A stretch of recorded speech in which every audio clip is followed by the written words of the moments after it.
Gun park దగ్గర అవుతున్నాం. So Telangana అమరవీరులను స్మరిస్తూ కూడా ఈరోజు జూన్ 2వ తారీఖున తెలంగాణ అవతరణ దినోత్సవం చేస్తూ ఉన్నారు. సో మరి అమరవీరుల జ్ఞాపకాలతో కూడా ఎట్లా ఉంది ఏందని మాట్లాడే ప్రయత్నించాం. మనతో పాటు మాట్లాడడానికి తెలంగాణ ఉద్యమకారులు దుర్గం భాస్కర్ గారు ఉన్నారు. అన్న నమస్తేనే. సో మరి చూస్తూ ఉన్నారు వెనకాల అమరవీరుల స్థూపం ఉంది. సో మరి తెలంగాణ రాష్ట్రం సాధించుకొని దగ్గర 11 సంవత్సరాలు 12 సంవత్సరాలు పూర్తి అడుగు పెడతా ఉన్నాం. సో మరి ఏం చెప్తారు మరి అమరవీరులను స్మరిస్తారు? తెలంగాణ అమరవీరులను స్మరించుకోవడం అంటే గుండె నిండా వాళ్ళని తలుచుకోవడం. ఇవాళ తెలంగాణ రాష్ట్రం అని మనం చెప్పుకుంటున్నాం అంటే ఆ తెలంగాణ అనే పదం ఏర్పడిందంటే అటు అమరవీరుల త్యాగం ఉంది.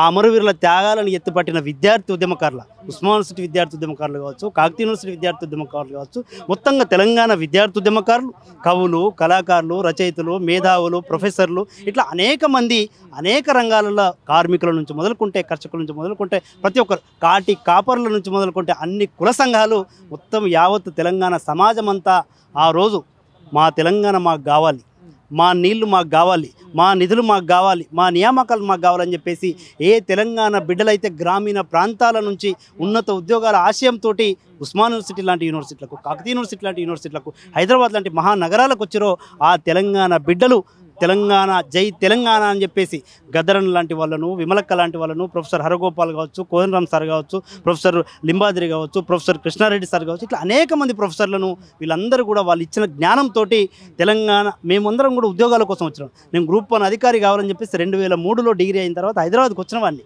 ఎప్పుడైతే 2004లో యూనివర్సిటీకి వెళ్ళినామో, యూనివర్సిటీకి వెళ్ళిన తర్వాత తెలంగాణ ఉద్యమంతో మమేకమై అనేక మంది మేధావులతోటి, అనేక మంది ఉద్యమకారులతో, గదరన్న లాంటి వాళ్ళతోటి వీళ్ళందరితోటి మమేకమై పనిచేస్తున్న క్రమంలో నాకు ఉద్యోగం వస్తే నేను ఒక్కరిని బాగుపడతా, లేదా నా కుటుంబం బాగుపడుతుంది. కానీ తెలంగాణ రాష్ట్రం వస్తే యావత్తు తెలంగాణ సమాజంలోని లక్షలాది మంది నిరుద్యోగులు ఎవరైతే ఉన్నత విద్యావంతులై అవకాశాలు రాక మన అవకాశాలను సీమాంధ్ర పాలకులు తరలించకపోతూ ఉంటే మన గ్రూప్ 1 ఉద్యోగాలు, మన గ్రూప్ 2 ఉద్యోగాలు, యూనివర్సిటీ మొత్తం ఏదైతే గ్రూప్ 2, గ్రూప్ 3, గ్రూప్ 4 ఇట్లా అనేక ఉద్యోగాలను వాళ్ళు తరలించకపోతూ ఉంటే దాన్ని చూసి కడుపు తరుక్కొని మేమందరం కూడా మేము బాగుపడడం కంటే ఈ తెలంగాణ సమాజం బాగుపడాలి.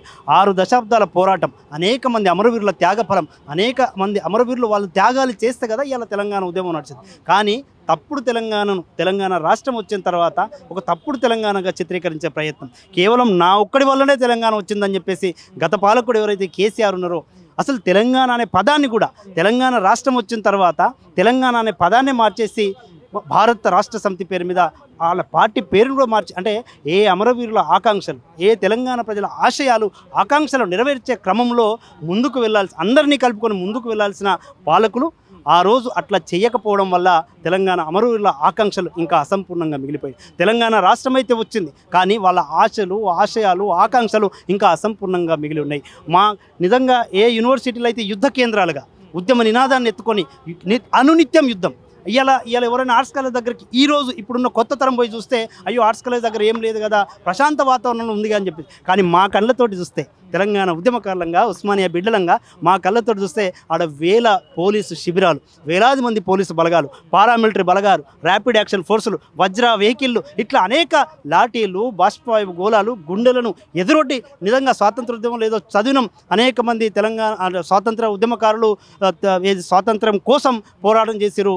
ఆ స్వాతంత్రాన్ని మనం చూడలేదు, కానీ నిజంగా తెలంగాణ స్వాతంత్రోద్యమంలో మేమందరం కూడా పాల్గొన్నందుకు మాకు నిజంగా అంటే పదవుల కోసమో ఇంకో దానికోసమో మా కీర్తి ఖండితుల కోసం కాదు, కానీ తెలంగాణ ఉద్యమకారులంగా ఆ అమరవీరుల ఆకాంక్షలు నెరవేర్చుకున్నాం, తెలంగాణ రాష్ట్రాన్ని సాధించుకున్నామనే ఆ భావం వచ్చినప్పుడు ఖచ్చితంగా గుండె ఒక ఉద్యమకారుడిగా ఉస్మానియా బిడ్డ ఖచ్చితంగా ఉప్పొంగుతుంది. ఇట్లా తెలంగాణ రాష్ట్రం అయితే వచ్చింది, కానీ వచ్చిన తెలంగాణలో నిజంగా ఏ అణగారిన కులాలైతే, ఏ అణగారిన వర్గాలైతే మొత్తం తెలంగాణ దళితులు కావచ్చు, గిరిజనులు కావచ్చు, మైనారిటీలు కావచ్చు, బడుగు బలహీన వర్గాలకు సంబంధించిన అనేక మంది బిడ్డల త్యాగాల ఫలితం ద్వారా వచ్చిన ఈ రాష్ట్రాన్ని కేవలం మా వల్లనే వచ్చిందని చెప్పేసి, 4 కుటుంబ సభ్యుల వల్లనే వచ్చిందనే రకంగా ఒక తప్పుడు చరిత్రను ప్రచారం చేసి, తప్పుడు చరిత్రను లిఖించి అదే నిజమైన చరిత్ర అని చెప్పేసి, అంటే మా కళ్ళ ముందర జరిగిన చరిత్రను, మా మీదుగా నడిచిన చరిత్రను మా కళ్ళ ముందరనే మన్నుగప్పే ప్రయత్నం చేస్తుంటే దాన్ని తట్టుకోలేక తెలంగాణ ఉద్యమకారులంగా ఖచ్చితంగా ఈ పాలన మారాలని గద్దరన్న మహానుభావుడు గద్దరన్న చనిపోయే ముందు కూడా మేమందరం కూడా ఇలా కాంగ్రెస్ పార్టీ ఉండొచ్చు కాక రాజకీయంగా, కానీ గద్దరన్న లాంటి వాళ్ళు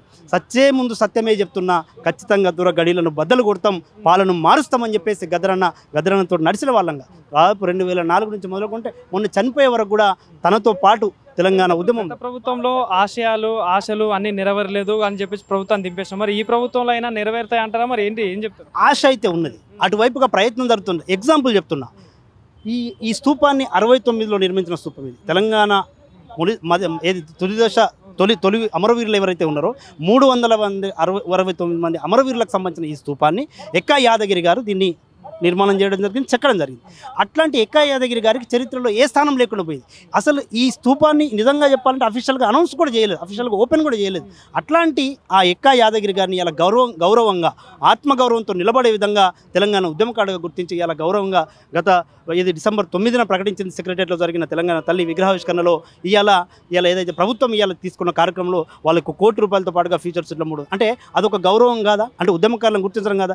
గద్దరన్నను గద్దరన్న అయితే తెలంగాణ రాష్ట్రం కోసం 5 తుపాకీ బుల్లెట్లను ఆనాటి సీమాంధ్ర పాలకులు బహుమతిగా ఇస్తే జై తెలంగాణ అన్నందుకు అట్లాంటి గద్దరన్నను ఇదే ఎర్రని ఎండలో గడి బయట కూర్చోబెట్టిన కేసీఆర్ ఇలా ప్రజాపాలన వచ్చేసరికి అదేమో గడీల పాలన ఇలా ప్రజాపాలనలో గద్దరన్న పేరు మీద అవార్డులు కావచ్చు, గద్దరన్నను గౌరవంగా సత్కరించడం కావచ్చు, గద్దరన్న పేరు మీద జయంతులు వర్ధంతులే కాకుండా ఇలా గద్దరన్నకు కూడా అమరవీరులుగా ఒక ఉద్యమకారునిగా గుర్తించి ఆ కుటుంబానికి కూడా న్యాయం చేసే విధంగా.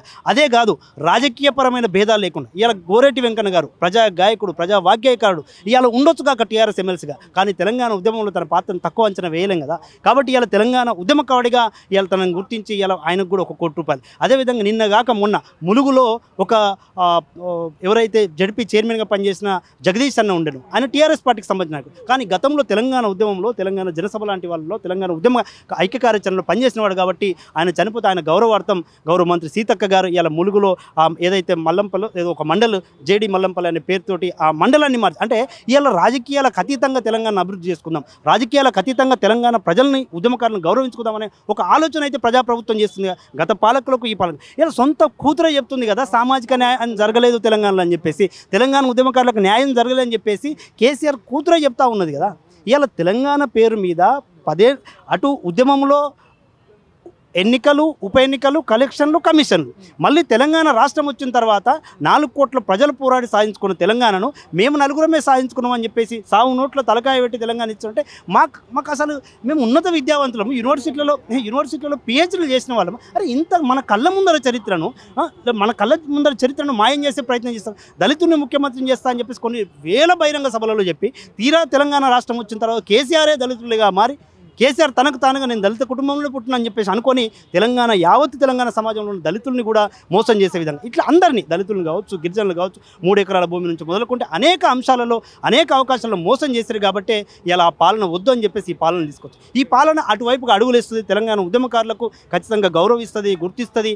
వాళ్ళకి ఎవరైతే అమరవీరుల కుటుంబాలు ఉన్నారో వాళ్ళకి గౌరవ వేతనంగా 25,000 పెన్షన్ ఇస్తా అని చెప్పేసి దానికి సంబంధించిన ఒక కమిటీ చేస్తూ ఉన్నది. అదేవిధంగా తెలంగాణ ఉద్యమకారులకు ఎవరైతే మాలాంటి ఉద్యమకారులు చాలామంది ఉన్నాం, యూనివర్సిటీ విద్యార్థులు కాదు, బయట అనేక మంది తెలంగాణ సమాజంలో ఉన్న ఉద్యమకారులు ఉన్నారు, వాళ్ళు ఖచ్చితంగా వాళ్ళని గుర్తించి గౌరవించి 250 గజాల స్థలం కూడా ఇస్తా అని చెప్పేసి మేనిఫెస్టోలో హామీ ఇచ్చింది. ఖచ్చితంగా అటువైపుగా అడుగులు వేస్తా అని చెప్పి ప్రయత్నం చేస్తాం. ఒకవేళ అటువైపు చేయని ప్రయత్నంలో మా ప్రభుత్వంలో మేము ఉద్యమకారులుగా ఉన్నాం కాబట్టి ఖచ్చితంగా మేము ఒత్తిడి పెట్టైనా సరే గౌరవ ముఖ్యమంత్రి రేవంత్ రెడ్డి గారి మీద, ఉప ముఖ్యమంత్రి బట్టి విక్రమార్క గారు మంత్రివర్గం మీద ఒత్తిడి పెట్టైనా సరే ఇందాక మధుయాస్క అదే మాట చెప్పడం జరిగింది. అంటే ప్రభుత్వంలో ఉన్నంత మాత్రాన ఉద్యమకారులుగా మేము ఇది మొత్తం కూడా అంటే సైలెన్స్గా ఉండదలుచుకోలే. ఖచ్చితంగా తోటి ఉద్యమకారులకు న్యాయం జరగాలని చెప్పేసి కోరుకుంటాం. సరే మాకు పదవులు కొంత లేట్ అయితే అవ్వచ్చు కాదు, కానీ తెలంగాణ సమాజం చాలా గొప్పది, తెలంగాణ ఉద్యమకారుల త్యాగం గొప్పది, అమరవీరుల కుటుంబాలకు కూడా న్యాయం చేయలేకపోతే మనం ఏ ప్రభుత్వంలో ఉంటేంది, అది గత ప్రభుత్వమైనా ఈ ప్రభుత్వమైనా దానివల్ల న్యాయం జరగకపోతే లాభం ఏంటి? కాబట్టి మాకైతే విశ్వాసం ఉంది, సంపూర్ణ విశ్వాసం. ఒక తెలంగాణ ఉద్యమకారుడిగా, ఉస్మానియా బిడ్డగా